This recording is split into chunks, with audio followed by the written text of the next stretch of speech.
Foodora je platforma o jídle, tak samozrejme najviac fungujú potraviny, ale máme tam samozrejme aj kvetinárstva, máme tam vinotéky, máme tam hračkárstva, obchody so spotrebami pre zvieratá například. Chci ještě zeptat trošku na ty vize, budoucnost nakupování. Jak to vidíte, co vlastně, jak to lidé budou řešit, a nejen lidé, ale třeba i firmy? Oproti tomu štandardnému obchodu si myslím, že u nás je výhoda, alebo obecne v e-commerce, je tá, že vy keď si kúpite svoje obľúbené, neviem, čipsy, tak my vieme na základe dát a chovania ľudí, že toto sú nejaké iné čipsy, ktoré by mohli chutiť, kdežto v tom Lidli, alebo v Alberte, alebo u kohokoľvek z týchto obchodov fyzicky to nebudete vedieť. Hej. Ďalšia vec, že aj potom s tým spojené veci typu, že nemusím prechádzať celý obchod end-to-end, ale vlastne ja som schopný nasetapovať tú aplikáciu tak, aby ste videli tie položky vedľa seba všetky, bez ohľadu na to, že fyzicky v obchode by boli každá na opačnom konci obchodu.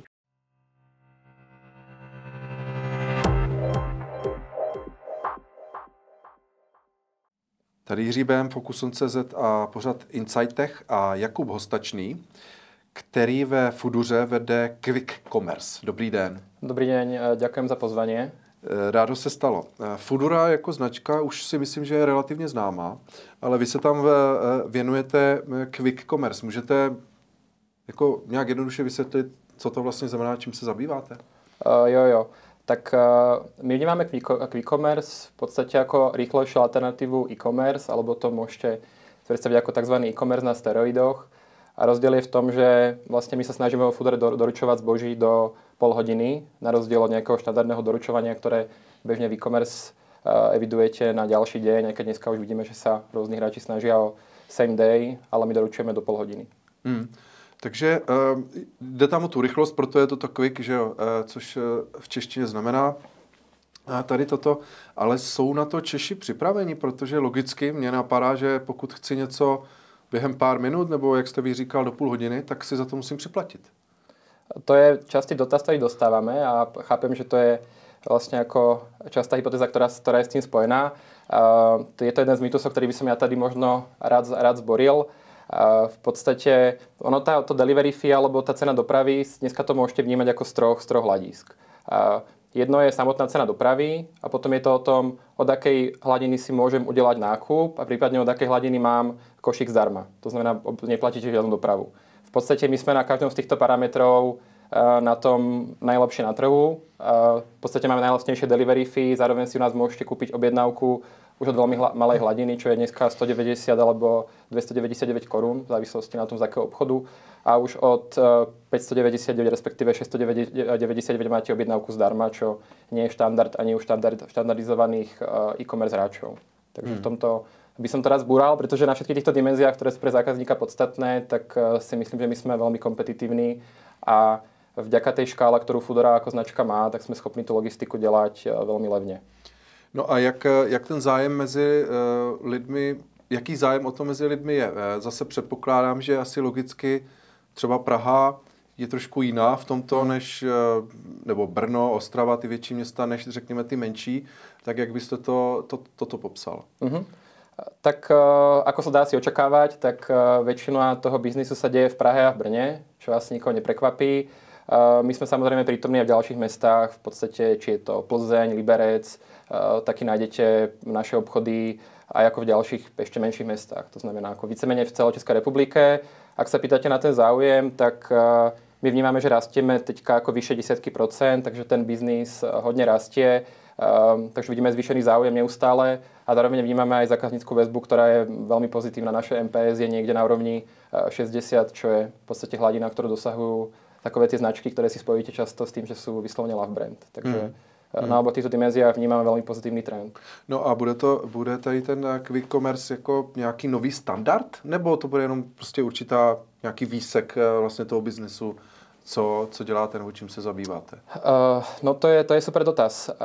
Ja si myslím si, že z môjho pohľadu to nie je vec, ktorá musí nutne zničiť e-commerce alebo nahradiť e-commerce alebo štandardný ako retail, ako ho poznáme. Z môjho pohľadu je to o tom, že tá služba hezky doplňuje tie potreby, pretože keď niečo potrebujete rýchlo, či už sú to dneska nákup do supermarketu, alebo tu môžu byť kitky, vinotéka, jednoducho máte na čokoľvek čo si viete predstaviť, tak častokrát môže vznikať situácia, kde oceníte to, že vám to príde naozaj do tej pol hodiny, prípadne maximálne do 45 minút a vy ste schopní s tou pracovať, nemusíte čakať na ďalší deň a máte to vlastně v pohodlí až do patra k vašim dverám. No a co si nejčastěji Češi objednávají a dá se to třeba i porovnat se zahraničím, jestli jsou tam nějaké rozdíly? Jo, tak ja by som to možno rozdelil. My vlastne v rámci toho quick commerce máme koncept, ktorý sa volá Foodora Market, čo sú vlastne štandardné online potraviny alebo online supermarket. A potom máme vertikálu obchodov, kde nájdete rôzne kvetinárstva, vinotéky, potraviny a tak ďalej. Takže v rámci tých obchodov, z povahy toho, že Foodora je platforma o jídle, tak samozrejme najviac fungujú potraviny, ale máme tam samozrejme aj kvetinárstva, máme tam vinotéky, máme tam hračkárstva, obchody so spotrebami pre zvieratá napríklad. V rámci toho supermarketu, ako som spomínal Foodora Market, tak tam by som povedal, že sú ako dve časti. Jedna časť je štandardné potraviny, to znamená to, čo bežne kupujete každý z nás v Lidli, v podstate v akýchkoľvek potravinách svojich obľúbených, takže štandardne ako čerstvé veci. Takže či je to pečivo, ovocie, zelenina, maso, všetky týhle veci.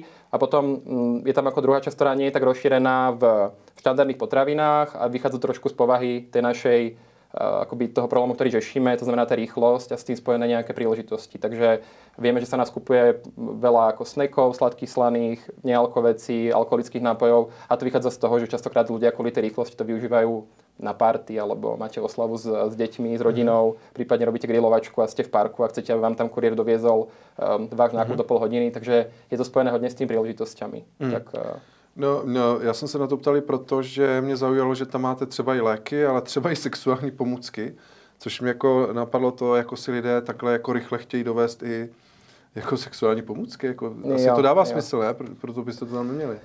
No my sme boli prekvapení z toho záujmu, až nás to milo prekvapilo. V podstate vzniklo to ako taký experiment, pretože Foodora bola v tomhle segmente hodne silná, hlavne v Nordics, takže Švédsko, Norsko, Fínsko. Takže na základe toho sme ten koncept skúsili preniesť do Čiech a ako hovoríte, no zdá sa, že zákazníci tenhle sortiment vyhľadávajú, samozrejme očakávanie vo večerných hodinách a vlastne myslím si, že moja hypotéza je, že hodne pomáha to, že ľudia tieto veci častokrát sa nie sú komfortní s tým stále, že idú do toho obchodu fyzicky, jasně, tak tohle jako rieši se a možná, že takhle a raději hned, ať si to nerozmyslí třeba. Rozumím. Je jasné, že tady ten koncept asi není úplně pro jakékoliv zboží, že jo? Jako logicky, když si objednávám někde v IKEA věci, tak tam asi to do 30 minut nezvládneme. Takže jsou tam nějaké hranice, jako, kde to nedává smysl? To je dobrý dotaz. Ja dúfam, že v dlhodobejšom horizonte tie hranice nie sú. V podstate, keď si predstavíte ten čas, tá polhodina, tak ono to vždycky vychádza z dvoch komponent. Jedna komponenta je, ako dlho trvá partnerovi pripraviť tú objednávku a potom je tam ten náš čas na dopravu. Takže samozrejme pre tie obchody, ktoré sú ďaleko, alebo sú niekde na okraji mesta, typický IKEA, tak samozrejme ten čas nášho kuriéra do centra bude trošku niečo delší a zároveň je otázka, ako rýchlo dokáže daný obchod skonsolidovať danú objednávku. Takže pre vašu predstavu vlastne my dneska na úrovni Foodora Marketu máme priemerný čas doručenia 25 minút a je to o tom, že zhruba nejakých 10 minút nám trvá, kým tú objednávku pripravíme a za ďalší 15 je v meste. Takže keď sa bavíme o tej IKEA ako príklad, ktorý môže znieť, že asi to úplne nepôjde, tak pokud IKEA, vymyslím si, je schopná pripraviť objednávku podľa toho, čo si asi človek objedná, dajme tomu za 25 minút a bude trošku ďalej, takže to doručenie bude 20 minút, tak stále si myslím, že sme schopní sa dostať na 45, čo je stále ako významne kratšia doba, ako dneska by ste našli v štandardnom e-commerce alebo online. Takže myslíte, že i tímto směrem to může jít, protože zrovna IKEA, tam jsou známé věci a nejen IKEA, že to kolikrát trvá ne dny, ale možná i týdny. Takže bychom mohli jako trochu jako do budoucna být pozitivní, že i třeba ten nábytek bude dřív než... Ja v to pevne verím. Ako som hovoril teďka, tým, že tá platforma je historicky zvyknutá na jídlo, tak je to hodne o potravinách. Jasne. A o veciach s tým spojených, ako sú vinotéky, prípadne nejaké KitKat, darkové veci. Ale tohle je určite smer, ktorým by sme vyhľadovali, ako taký chceli ísť. Takže dneska už vidíte, že ľudia si nakupujú dneska pravidelne krmivo, lebo vyhodnotia, že ich obľúbený pejsek alebo kočka dostala chuť na nejaký treat, takže do pol hodiny im dovezieme ich obľúbené krmivo alebo tak. Takže určite je to trend, ktorým chceme ísť a mňa osobne by to hodne ako potešilo, keby všetky tieto veci, kvôli ktorým ľudia často cestujú dlho na okraj mesta, v zápche, v Prahe, tak v pohodlí nemusia s tým naťahovať, nemusia na to čakať a sú schopní to mať doma veľmi pohodlne. My jsme teď mluvili o těch pozitivních věcech, ale pojďme si říct i nějaká negativa. Tak určitě jako čelíte i určitým problémům. Já nevím, mě napadá, když to zboží, které takhle rychle dovezete, prostě něco s ním bude v nepořádku, teď jak se to reklamuje, nebo zase časté jsou problémy, když se vyjíždí do těch měst, do těch center, které můžou, jako, že to blokuje zase nebo otravuje ty rezidenty. Jsou to ty problémy, s kterými se potýkáte, nebo co byste řekl, ta negativa, kterým určitě musíte čelit? To je určite dobrý dotaz. Tak ako z hľadiska nejakej operatívy by som povedal, že sú ako dve veľké pre nás ako výzvy. Jedna je určite logistika, pretože nie len, že samozrejme táto služba logisticky stojí nejaké peniaze, ale to je hodne o tom, že my tým, že garantujeme alebo snažíme sa doručovať to zboží do pol hodiny, tak v situácii, že sa stane niečo na ceste alebo zasneží a podobne, začne prešať, tak to dosť komplikuje logistiku, takže stáva sa v výnimočných prípadoch, že objednávka príde pozde, čo my samozrejme kompenzujeme tým, že sme hodne proaktívni z hľadiska zákazníckej skúsenosti a nejakých kompenzácií a tak ďalej. To je ako jedna vec. A druhá, myslím si, že tento biznis model, asi ako ste spomenuli, alebo by ste asi čakali, tak je relatívne nákladovo náročný. Takže veľká výzva globálne pre celý tento biznis, to nie iba vo Foodore, ale u všetkých ďalších konkurentov, je nájsť cestu, ako delať tento biznis výhľadovo profitabilne. Takže to je jedna z veľkých ako tém.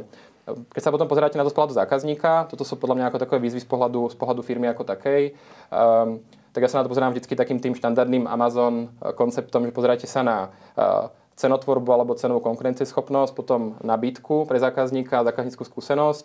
Tak keď to ako rozviniem, tak my samozrejme sa snažíme, aby ceny boli stejné, ako ste zvyknutí v štandardných potravinách, takže tam sme veľmi blízko tomu. Na úrovni tej nabídky sa snažíme, aby zákazník nás vnímal, že sme lepšie ako potraviny, to znamená, prídete do vašich obľúbených potravín, ale zároveň tam máte navíc, ako ste spomenuli, možno nejaké ako veci, ktoré sú také ako na zasmiatie, možno niektoré, ako boli to sexuálne pomôcky, ale tam spíš aj o tom, má tam nejaké veci typicky, mám rád svoju pekárnu v Praze, tak u nás tie veci máte na jednom mieste, či to je vaša obľúbená pekárna, vaše obľúbené ako mesiarstvo a ste schopní dostať týchto vecí do pol hodiny spoločne v jednej objednávke, namiesto toho, aby ste si urobili tú štreku do pekárstva na Vinohradoch a podobne. Hej. Tak to je to, čo sa my snažíme ako riešiť. A na tej zákazníckej skúsenosti sa snažíme hodne samozrejme ako istou cestou, pretože vieme, že ľudia neradi ťahajú tašky, neradi cestujú hodinu za Prahu v premávke, alebo aj v Brne, alebo kdekoľvek inde. Pokud je vysoká premávka, tak snažíme sa ako tomuto zamedzovať a naozaj až k dverám doniesť ten nákup ľuďom, aby sme tohle ako řešili, aby to bolo maximálne pohodlné.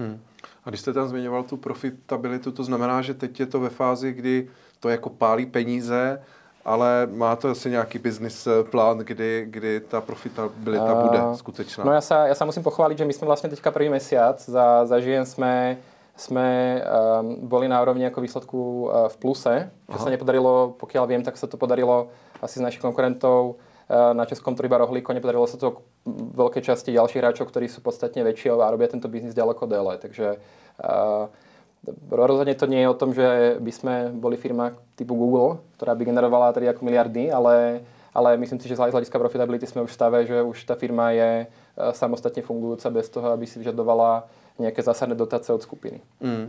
No a na závěr se chci ještě zeptat trošku na ty vize, budoucnost nakupování. Jak to vidíte, co vlastně, jak to lidé budou řešit, a nejen lidé, ale třeba i firmy? Jo, to je dobrý dotaz.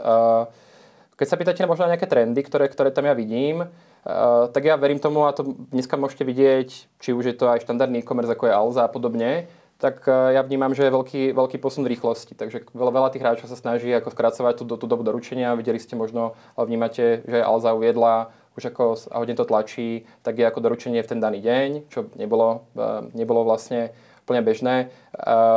Je to vlastne nejaký koncept zo západu, ktoré už dneska v Londýne a v New Yorku Amazon úplne štandardizoval, takže myslím si, že ten posun bude určite rýchlosť.